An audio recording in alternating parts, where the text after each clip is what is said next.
est parti pour la troisième et dernière période de ce numéro de la Grande Team. Et on continue tout de suite avec cette autre information, puisque ce mardi, Chelsea Football Club a annoncé l'arrivée de Thomas Tuchel sur son banc de touche, en remplacement de Frank Lampard limogé lundi. Alors, selon vous, pourquoi les dirigeants de Chelsea ont porté leur choix sur l'ancien entraîneur du Paris Saint-Germain? Oui, déjà, il faut dire que Thomas Tuchel était un technicien, un très bon technicien. Il a fait ses preuves au niveau du Paris Saint-Germain. Une finale de Ligue des Champions, ce n'était jamais arrivé du côté de Paris. Donc, il a obtenu des résultats escomptés. Il a su quand même gérer des égos, des stars comme Neymar, comme Kylian Mbappé. Il a su donc créer un certain collectif du côté du Paris Saint-Germain. Et il faut rappeler que les Blues de Chelsea pistaient Thomas Tuchel depuis 2018 pour remplacer un certain Antonio Conte. Mais à la fin, c'est Mauricio Sarri qui avait été désigné entraîneur. Donc, c'est une vieille histoire qui trouve une fin heureuse. Et puis, il parle allemand.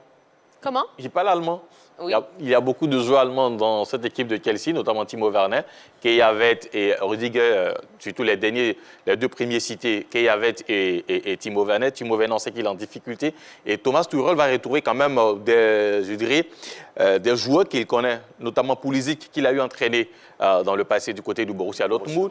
Il connaît un peu la mentalité des Allemands qui sont là, Kai Havertz et Timo Werner, sans oublier Rudiger. Donc déjà, il arrive en territoire un peu conquis, notamment, sans oublier son capitaine du Paris Saint-Germain, Thiago Silva, qui évolue du côté de la défense de Chelsea actuellement. Oui. Donc, le choix de Thomas Tuchel, pour moi, était clair, surtout que, comme Balo l'a dit, depuis 2018, voilà. Et puis, c'était le seul entraîneur, je dirais, qui est frais, qui était sur le marché un aussi. bon résultat. Puis rassurez-vous, il parle allemand, mais il parle aussi anglais. Donc, ça voilà. devrait aller. Ça devrait aller.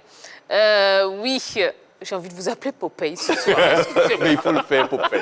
Oui, Boris, Thomas, allez-y. eh bien, Tammy Abraham et Mason Mount ont vraiment du mal à élever un peu leur niveau de jeu. Ils sont inconstants dans leurs prestations. Et je crois que ce sera à Thomas Tuchel de foisonner tous ces talents-là, de construire une équipe pour cette équipe de Chelsea afin qu'elle soit performante et qu'elle puisse tenir la dragée haute à tous les grands clubs anglais. D'accord, on va voir quelques stats et puis son palmarès surtout au Paris Saint-Germain. Et ça vous est proposé par Dorgelès Kofi. Oui, rebonsoir la team, c'est chaud. Bonsoir. La CAF. Dorgelès. Bon, Jacques Anouma, on espère bien, cette année, ça va se faire.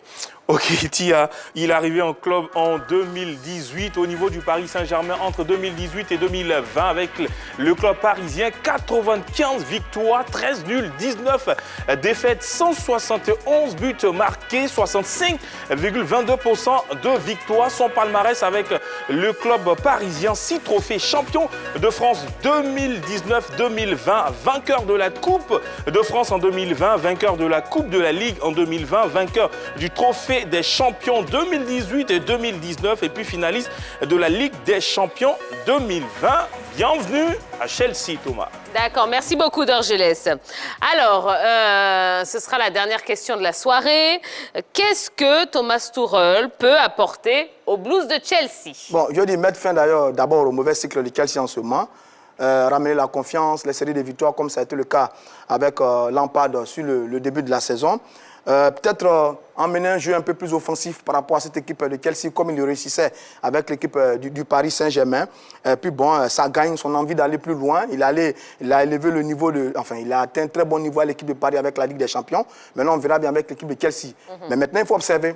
Il faut observer parce que quand Lampard venait, c'est vrai qu'ils n'avaient pas le même bagage derrière, mais il y avait le même brin d'espoir. Lampard, n'ayant pas fait de recrutement à l'époque, il termine 4e. Là, il paye le coup parce qu'il fait un recrutement avec beaucoup d'argent et puis les résultats ne suivent pas. Lui, il va peut-être avoir moins de pression parce que ceux qui sont là, ce n'est pas lui qui les emmène. Il va peut-être avoir moins de pression. Mais attention, je l'ai lu aujourd'hui, il dit qu'il va s'appuyer sur la jeunesse, comme l'a fait par moment Lampard, donc avec les Tamis et autres. Mais en même temps, il est en train de se battre là en ce moment pour empêcher le départ de N'Golo Kanté.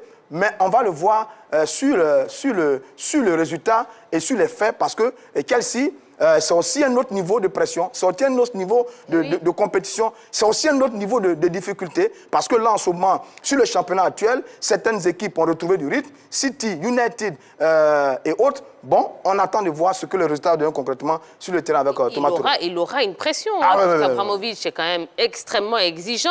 Bon, alors, quelque chose qui va dans son sens, c'est que quand même, sa première rencontre face à Wolverhampton, eh bien, il a fait match nul, 0-0. Oui, ça va. c'est un début. C'est un début, c'est un début. Oui, C'est un bon il début. est en train de rôder son collectif. On ne peut pas demander à un coach qui arrive du jour au lendemain dans un club de gagner son premier match forcément. Il est en rodage, il est en train de voir comment est-ce que son collectif peut évoluer. Mais ce que Thomas Tuchel peut apporter, c'est la rigueur à l'allemande. Discipline tactique, rigueur défensive. Je pense que Thomas Tuchel aura donc les coups des franges pour apporter cela aux Blues de Chelsea, je pense. Chelsea est une équipe qui a toujours eu une rigueur défensive. Je pense que c'est au niveau offensif que Chelsea pêche énormément. Et pourtant, ils ont de bons joueurs là-bas. Pourtant, ils ont de bons joueurs. Mais ces derniers Ziyech, temps, la défense, c'est pas ça. Hein. où j'ai dit Chelsea a toujours En termes de potentiel. Oui, ouais, en termes de mais potentiel, mais malgré ça, dans la base défensive... Après, on a vu aussi le Real Madrid avec les Galactiques, et ça n'a pas forcément donné quelque chose. Mais bon, allez-y. Mais n'empêche que je crois que c'est au niveau offensif qu'il doit régler les choses. Avec cette division offensive, ces joueurs, comment réussir à équilibrer cet aspect offensif pour que Chelsea redevienne une équipe assez performante. Il a des joueurs dans son effectif pour réussir cela. Maintenant, à lui tout de suite, en très peu de temps, de réussir à faire cela, ce ne sera pas du tout facile, mais il a l'expérience. Il Allez. pourra pourquoi pas réussir. Le mot de la fin. Alors, un nouvel entraîneur, c'est l'électrochoc. Ça va permettre aux autres, même ceux qui ne jouaient pas, de se surpasser. Peut-être c'est ce qui va changer quelque chose. Mais pour cette saison, ça sera difficile pour lui de changer quelque chose dans cette équipe de Chelsea. Voilà. Allez, c'est la fin de ce numéro de la Grande Team. On espère que vous avez passé une bonne soirée en notre compagnie. Demain, on va reprendre l'antenne aux horaires habituels à 20h30. Et puis, on n'oublie pas l'information de la soirée, c'est que la Tanzanie et la Guinée, donc on fait match nul, 2 buts partout, et que la Guinée s'est donc qualifiée pour les quarts de finale du CHAN 2020. Voilà. Allez, passez une très très belle soirée, reposez-vous, soyez prudents et puis on se donne rendez-vous demain à la même heure et au même endroit à 20h30 sur la 3. Calmez-vous messieurs, calmez-vous. Au revoir Popeye, bisous bisous, bye bye.